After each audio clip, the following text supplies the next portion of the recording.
and pray. You better get down and pray.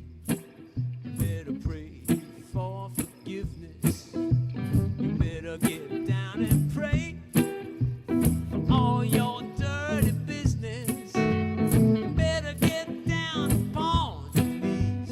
Beg the Lord, please, please, please. You better get down and pray.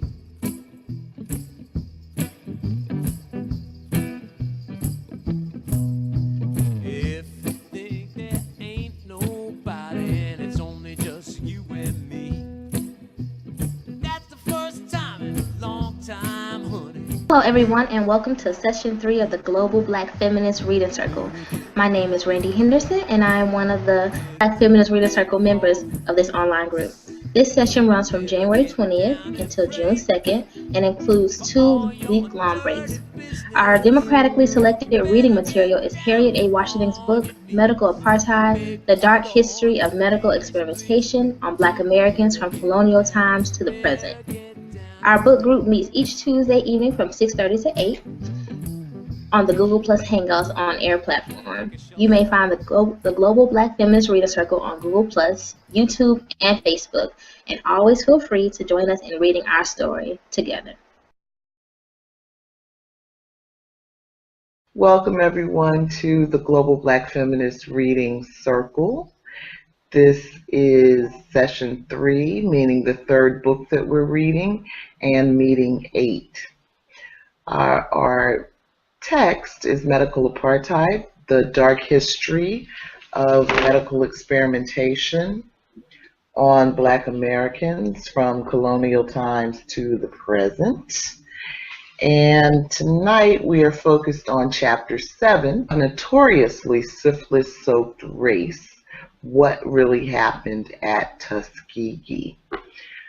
My name is Michelle Odom. I am the co-host of the Reading Circle and tonight's moderator.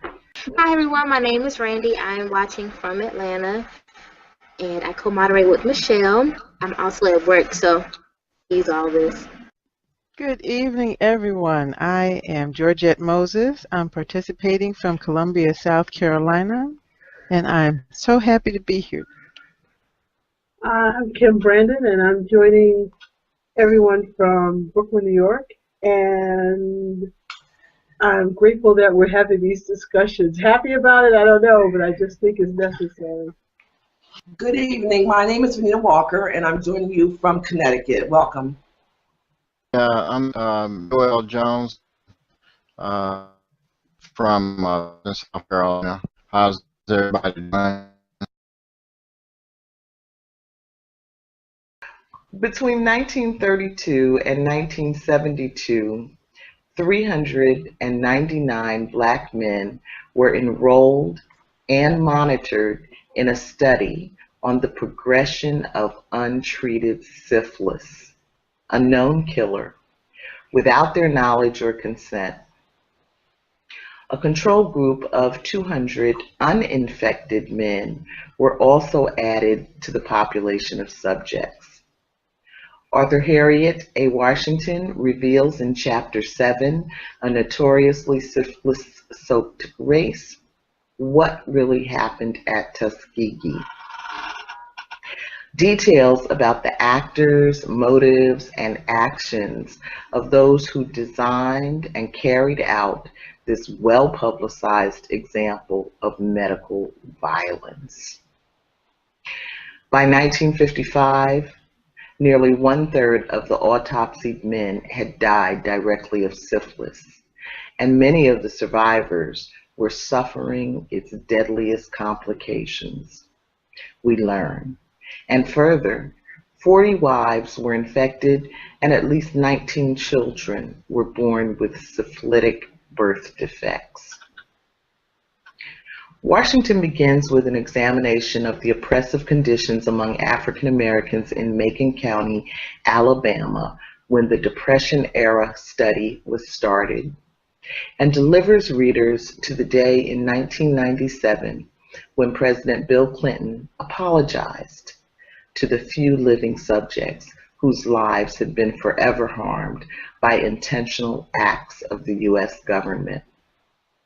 Along the way, she reveals details of her own original research with living members of the ad hoc panel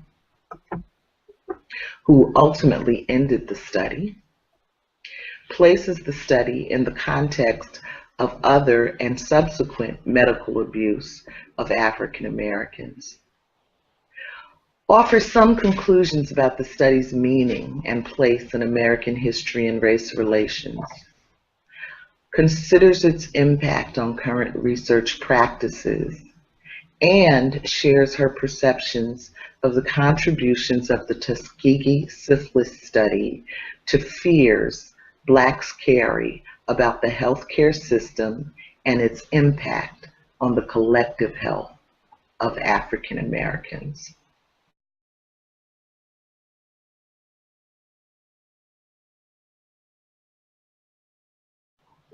According to a Wikipedia article, a Judas goat is a trained goat used in general animal herding. The Judas goat is trained to associate with sheep or cattle, leading them to a specific destination. In stockyards, a Judas goat will lead sheep to slaughter, while its own life is spared. The term is reference to the biblical character Judas, how do you say that? Iscariot. Iscariot.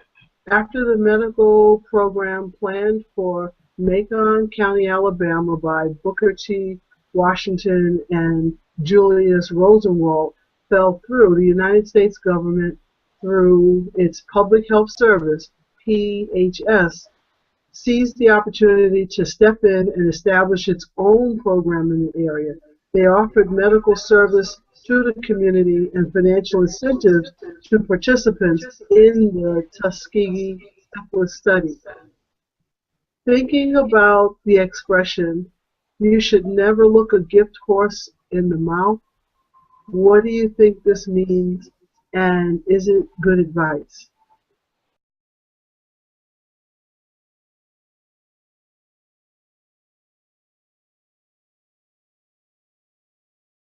Well, I think the expression, "you should never look a gift horse in the mouth," means that you should be grateful for whatever anyone gives you that they didn't have to give you,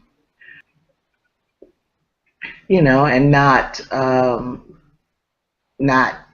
turn it down or look your nose down on it or say, "Oh, that's not my favorite color."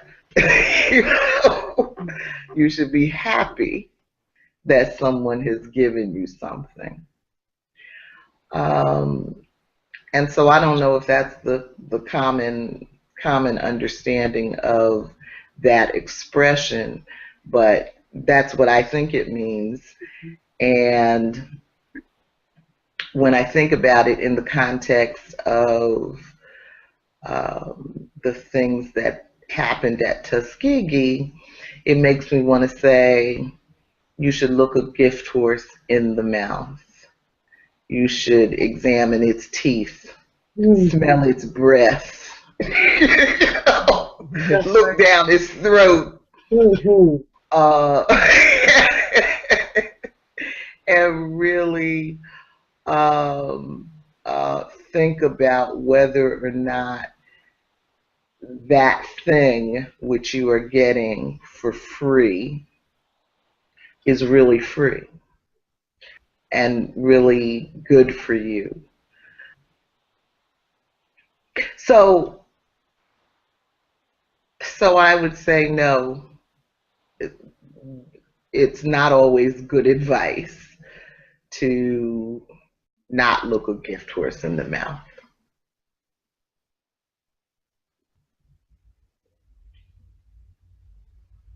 Anybody else?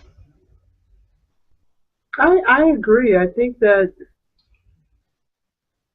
you got to get a second opinion. You got to question something, because if you're not getting any better, and everybody that you know is not getting any better, then at some point, especially after penicillin was available, it just seemed like you had to check the horse's feet, his hindquarters, everything, because other gift horses were helping people. Yeah. And to not be, I think shame gets in the way of us looking the horse in the mouth, shame and the fear of being seen or perceived as ignorant.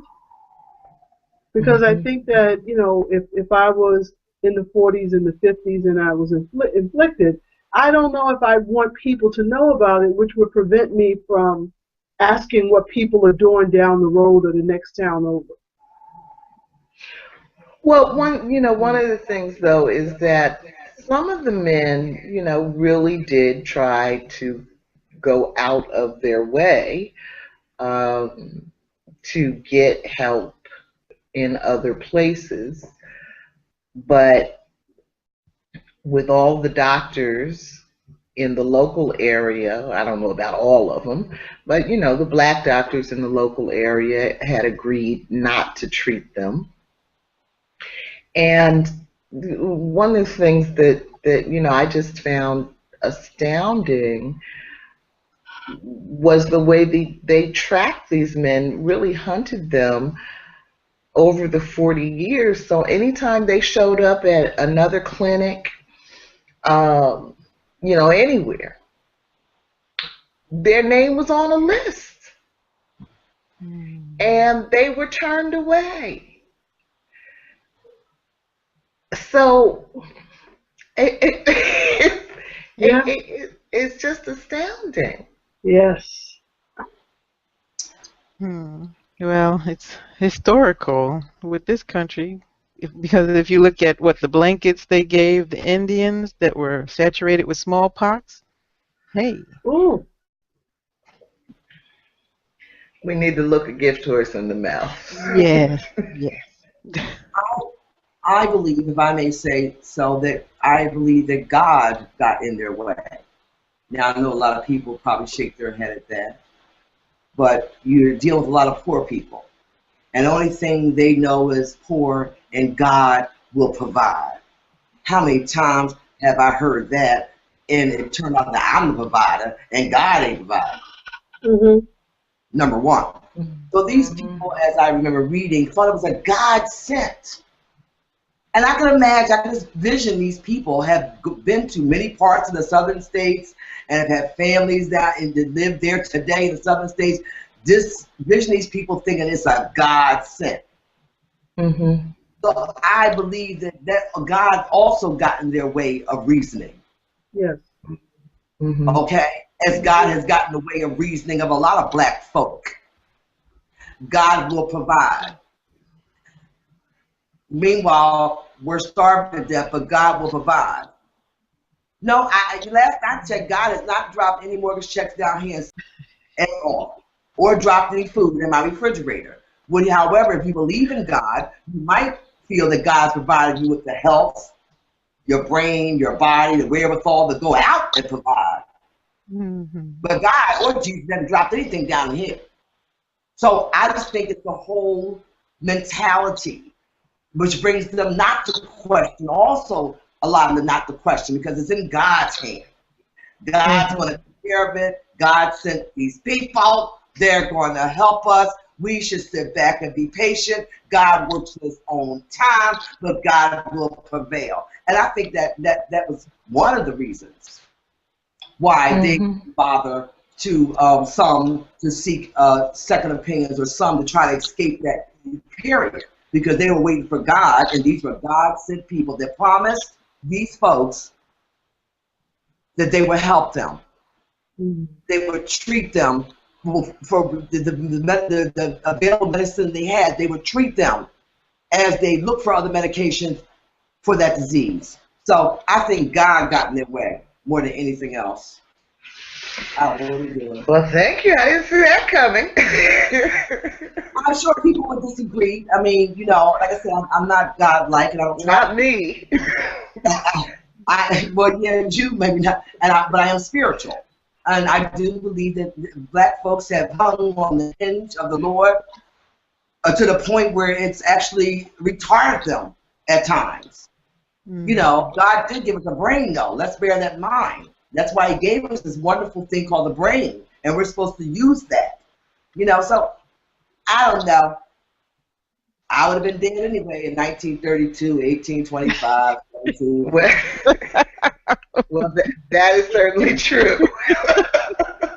So I think that the whole relationship between slaves and masters, it starts to be this worshiping of the master, that his race is God, and that what he says is God-like. yeah, So I agree with what Venita is saying, that even though you're praying to this God, but all of a sudden the people who have the medicine and created the pills become God-like. And I always like the expression, you know, pray to God, but row to shore. If you're drowning, yeah, you can pray to God, but you better row to shore. here you go. That's a good one. Row or something. Yeah. Thank you. Thank But you. don't get me wrong. I'm not. I feel for that. I understand it. Believe me. You know, and I know that's all they had to hold on to. If you don't have any money, you don't have any rights, you don't have anything else. That's all they had to hold on to, was the hope that God would provide. So I understand that totally, and I'm not criticizing them for that. I'm just saying it's just sad. You know what I'm saying? That people take advantage of people the way they did, because they know that's all they have. You know. So I understand. I understand that. I got you. I got you.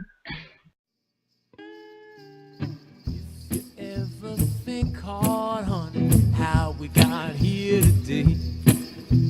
You may find it's not funny. You better get down and pray. Well, you better get down and pray.